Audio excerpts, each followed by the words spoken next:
This fly, any fly, cannot be in our lab. It's a problem.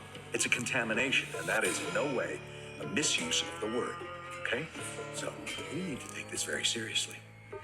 In my previous video on Walter White, I discussed the ways the character often rationalizes choices as a way to distance himself from uncomfortable feelings and emotions. One might then ask, if Walt is not allowing himself to identify and feel his emotions, are there other ramifications resulting from this process? This video is a response to that question, in that it will examine the ways that Walt unconsciously redirects his feelings and attention onto inappropriate and undeserving people and things.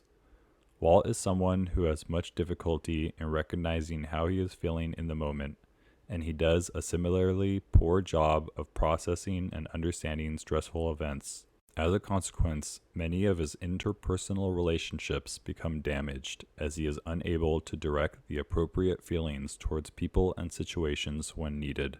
Instead, he inadvertently misdirects his emotions and attentions towards objects which are undeserving of these actions, a process that this video will focus on primarily.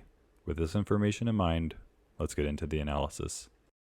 In the pilot for the show, Walt has just been diagnosed with cancer.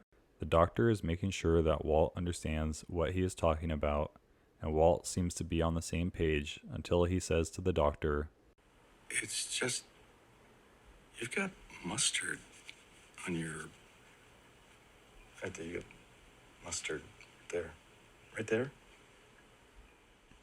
Walt completely turns his focus towards this triviality. The doctor seems to be confused about this remark, and rightly so. As opposed to being focused and concerned with the cancer, Walt seems more worried about a minor event like food on the doctor's coat. Most likely as a way to divert from experiencing distress due to the news, he is looking for an outlet that will allow him to focus on anything but what is currently being discussed. A few episodes later, Walt has been speaking with his family about his cancer treatment, and he seems opposed to chemo due to the huge cost that the family would incur. He tells Skylar that he isn't interested in receiving treatment, something which upsets both her and Flynn. Needing to get out of the house due to rising emotions, he goes for a drive and sees the wealthy businessman he had seen earlier in the episode at the bank. Not only is this man not a good person, but to him, money is far from an issue. But money means everything to Walt at this point. And since he can't deal with his circumstances differently, as he has no way to make the money that he needs, he seeks out the businessman as a conduit to deal with his increasing frustrations. Instead of handling the internal strife in a more constructive way, Walt tinkers with the man's car and makes it explode while parked at the gas station. With this action, he takes the pressure off himself to handle things with his family, while also providing a way to diffuse bottled up emotions. In the first episode of Season 2, Walt had just witnessed the death of Tuco's partner and is already attempting to look past the events and not recognize his feelings. Immediately afterwards, he is at home with Skylar and he seems to be upset, but he is unable to talk about it since Skylar is in the dark. He wants to push past what he witnessed and act as if nothing happened, so instead of talking about it, he sneaks behind Skylar and attempts to have unwanted sex with her before she shuts him down. Walt is trying to figure out what to do with his feelings of uncertainty and dread, in addition to the fact that he has entered into a drug agreement with the madman. But instead of processing things on his own, he tries to use sex as a way to release whatever unwanted feelings he is experiencing by redirecting things towards the unsuspecting Skylar. A few episodes later, Walt is in the doghouse with Skylar, and she is not speaking to Walt since she believes he is hiding a second cell phone. Jesse soon calls Walt when he is in need of money, and Walt blows up on him, telling him to never call his house, and that Walt is the one who will tell Jesse when they should talk. Walt may have been more helpful to Jesse if it wasn't for the fact that his marriage was falling apart, and so instead he blows Jesse off. Since Walt is losing power and control in his marriage, he is needing to assert power over Jesse as a form of compensation. Then later in the episode, Walt has refused to tell Skylar about his cell phone, and she leaves the house without saying where she is going. Walt is obviously angry and worried about his relationship, and soon after, he finds Jesse has parked the RV outside of his house. This becomes a perfect opportunity for Walt to direct his emotions towards Jesse, who often serves as Walt's ideal punching bag. Walt becomes irrationally upset about the RV being outside, and he asks Jesse, You don't know. You know why you don't know? Because you don't think. That's why. You don't think. You never figured out how to think, did you, Pinkman? They end up getting into a fight, with Jesse nearly strangling Walt to death, all because Walt is unable to tolerate his own emotions about his relationship, and instead looks to make it seem as if Jesse is the cause of all his problems. Then in the next episode, Walt is continuing to lose power in his relationship, as Skylar is often getting the better of him since she knows he is constantly lying. Still infuriated from conversations with Skylar, Walt goes to Jesse's house and instructs him to kill the meth heads who stole from Skinny Pete. Not only is Walt attempting to control and direct Jesse, but he is also attempting to make the meth heads pay. Walt's motivations are being generated by his inability to tolerate what is going on in his marriage and the changes that are occurring. As opposed to coming clean to Skylar and attempting to fix things, he is continuing with his lies while redirecting unwanted emotions towards innocent bystanders. Later in the season, Walt has learned that his cancer is in remission and he is not taking the news well.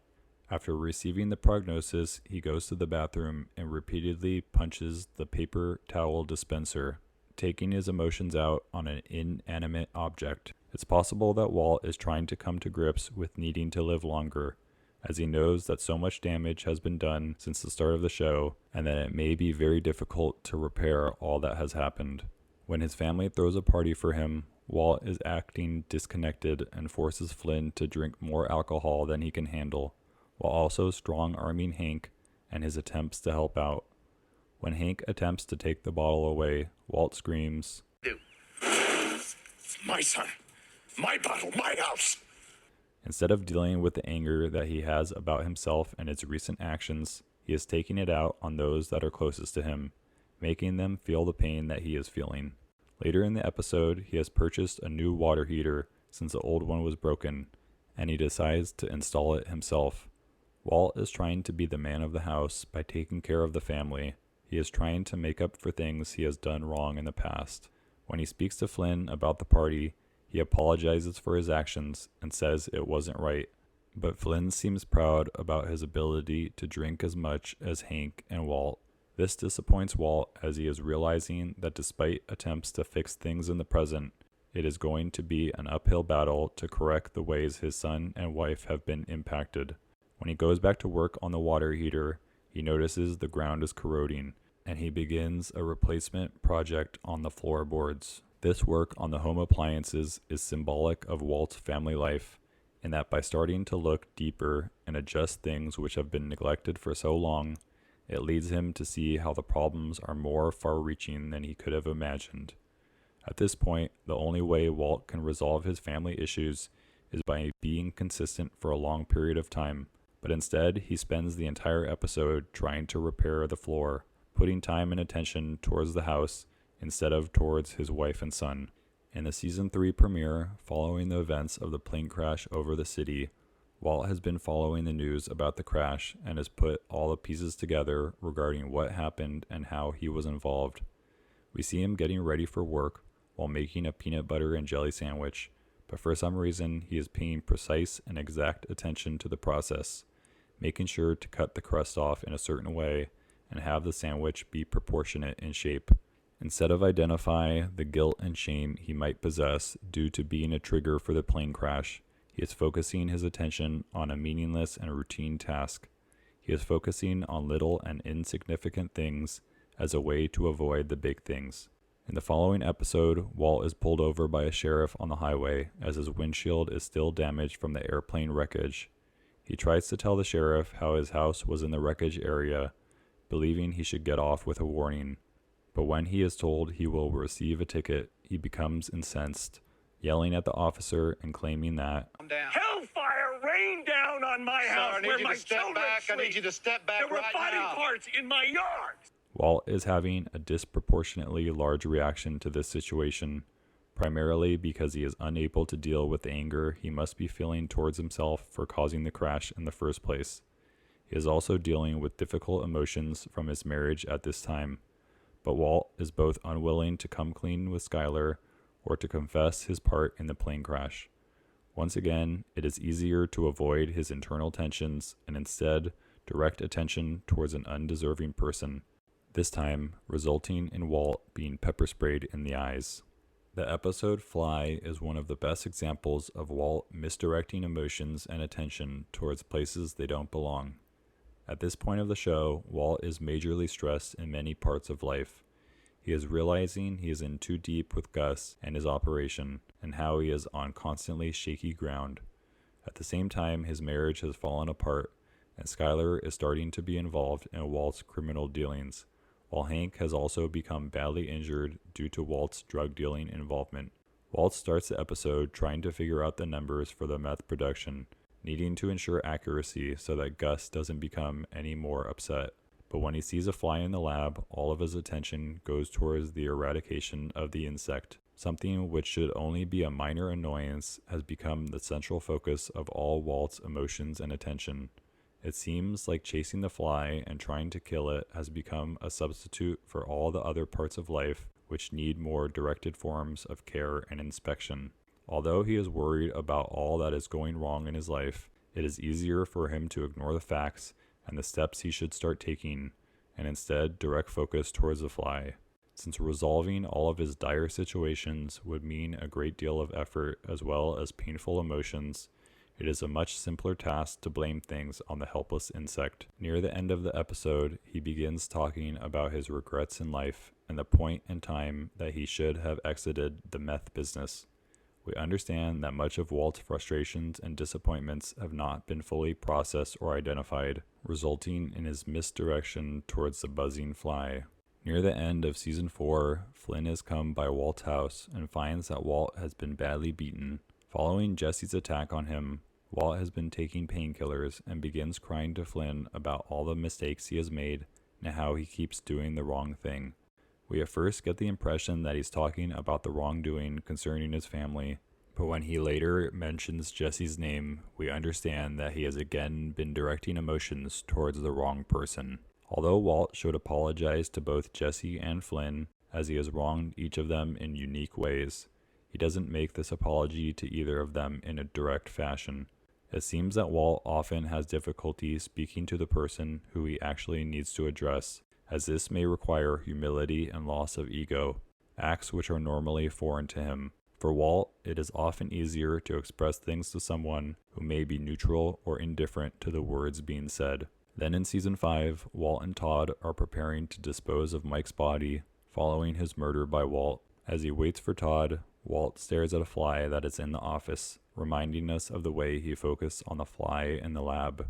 Walt is most likely not wanting to deal with any emotions regarding his murder of Mike. He doesn't want to recognize the way that situations continue to get away from him. Instead of addressing his continual faults and wrongdoing, he ignores the related emotions and tracks the fly around the office. Later in the same episode, he is meeting with Todd's Uncle Jack and his crew, creating a plan to assassinate the prisoners who could give up Walt's name to the DEA. Not only is Walt planning a gruesome mass murder, but he is also talking with men who are not respectable in the least. But instead of paying attention to any of these uncomfortable details, Walt instead focuses on the picture of a sailboat that is on the wall of the hotel, going as far as to ask questions about the painting. Where do you suppose these come from? I've seen this one before. I wonder, are they all in some giant warehouse someplace? By shifting his attention towards the painting, it becomes easier for him to emotionally disconnect from the grim facts of imminent events. And as the show comes to an end, and Jack and his crew become pivotal in the fate of Walt and other characters, it seems that Walt would have done well to pay more attention when it was needed. If he could have been more in touch with his feelings and been able to focus on what needed to be focused on at the time, he could have avoided the fatal ends that come as a result of involving himself with Jack's crew. This concludes this video on the psychology of Breaking Bad.